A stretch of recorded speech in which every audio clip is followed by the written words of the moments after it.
El Callejón del Muerto en la Ciudad de México.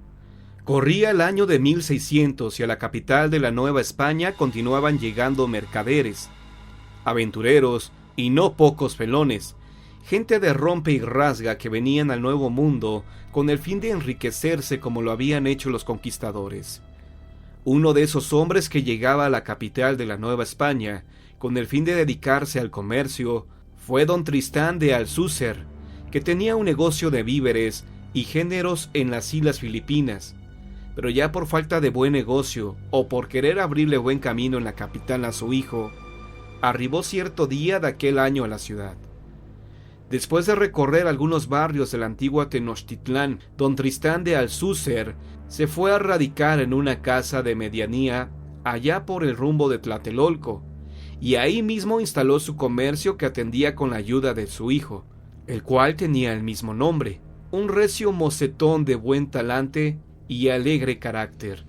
Tenía don Tristán de Alcúcer a un buen amigo y consejero, en la persona de su ilustrísima, el arzobispo don Fray García de Santa María Mendoza, quien solía visitarlo en su comercio para conversar de las cosas de las Filipinas y la tierra hispana, pues eran nacidos en el mismo pueblo.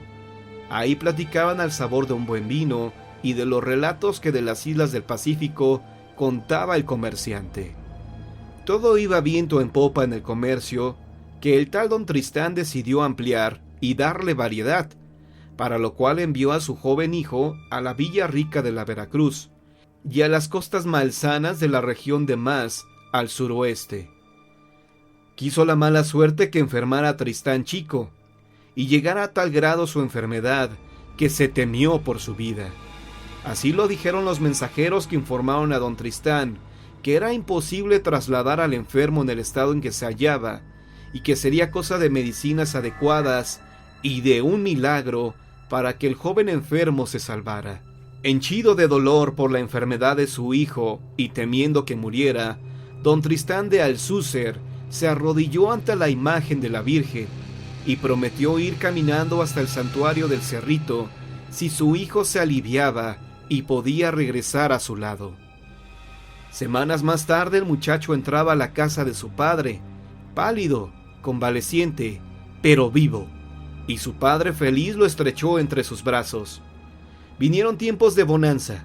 El comercio caminaba con la atención esmerada de padre e hijo, y con esto, don Tristán se olvidó de su promesa, aunque de cuando en cuando, sobre todo por las noches en que contaba y recontaba sus ganancias, una especie de remordimiento le invadía el alma al recordar la promesa hecha a la Virgen.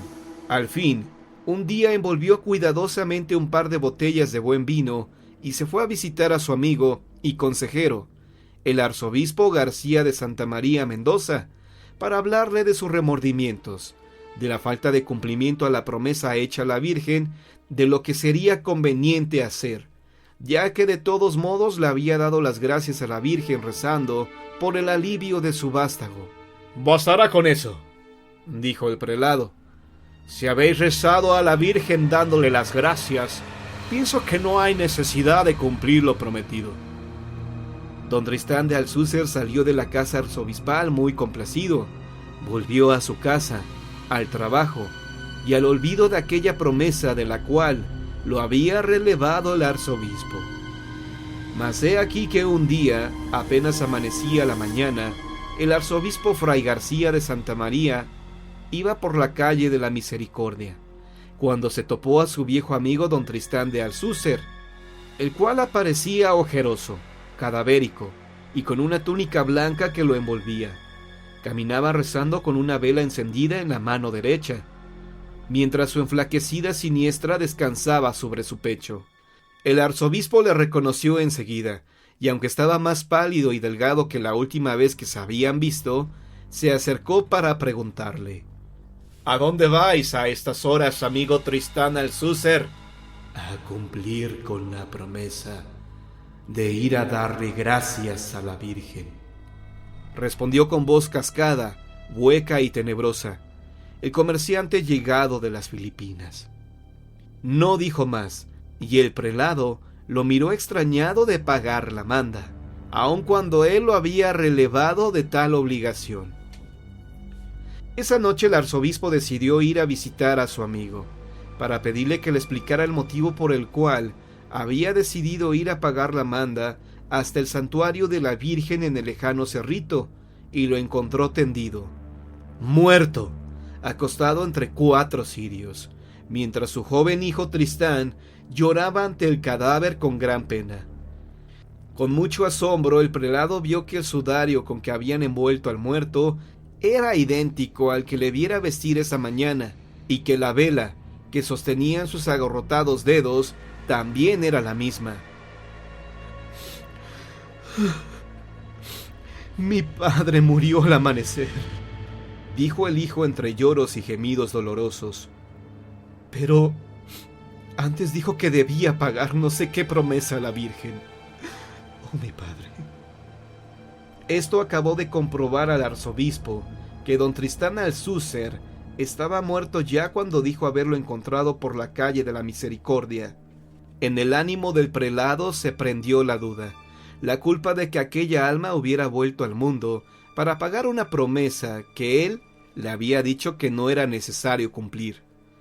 Pasaron los años. Tristán, el hijo de aquel muerto llegado de las islas Filipinas, se casó y se marchó de la Nueva España hacia la Nueva Galicia. Pero el alma de su padre continuó hasta terminado el siglo deambulando con una vela encendida, cubierto con el sudario amarillento y carcomido. Desde aquel entonces el vulgo llamó la calle de esta historia el Callejón del Muerto. Es la misma que andando el tiempo fuera bautizada como calle República Dominicana. Aquí se respira el miedo.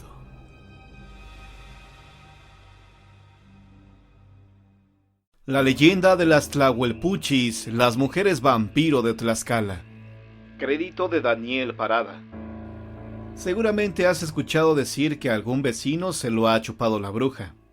Y es que en México existe aún la creencia de que las brujas rondan por las noches en busca de víctimas, a las cuales sorberles la sangre, tal como los vampiros en otras latitudes. Pero ¿de dónde viene esta idea? Como casi todas las tradiciones en México, esta leyenda tiene un origen prehispánico. En Tlaxcala, estas criaturas son llamadas Tlaltepuchis, y en lengua náhuatl significa sahumador luminoso. Las Tlaltepuchis eran originalmente una especie de nahuales que tienen la capacidad de convertirse en animales y de cometer atrocidades. Hoy en día se les relaciona con las brujas. Las Tlahuelpuchis son mujeres comunes a la vista de todos, a quienes los dioses les han concedido un don que algunas usan de manera maliciosa. Ellas se enteran de que son portadoras de este don al llegar a la pubertad.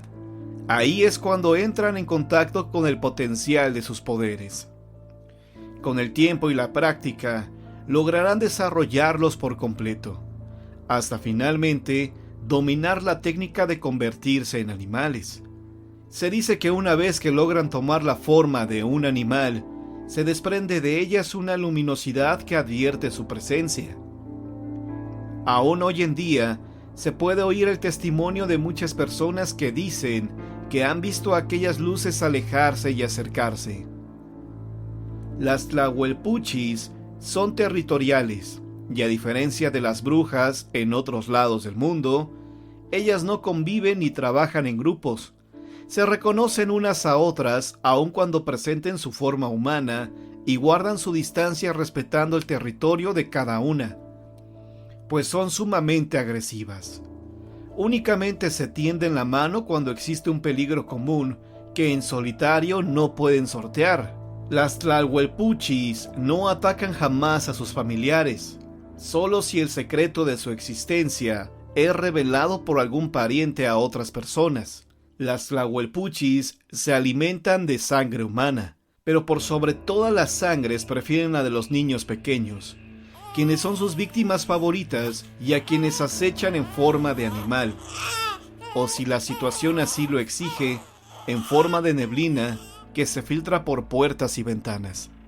Se dice también que las tlahuelpuchis pueden usar poderes hipnóticos con los moradores, logrando que se duerman profundamente o volver su sueño más pesado para evitar que despierten.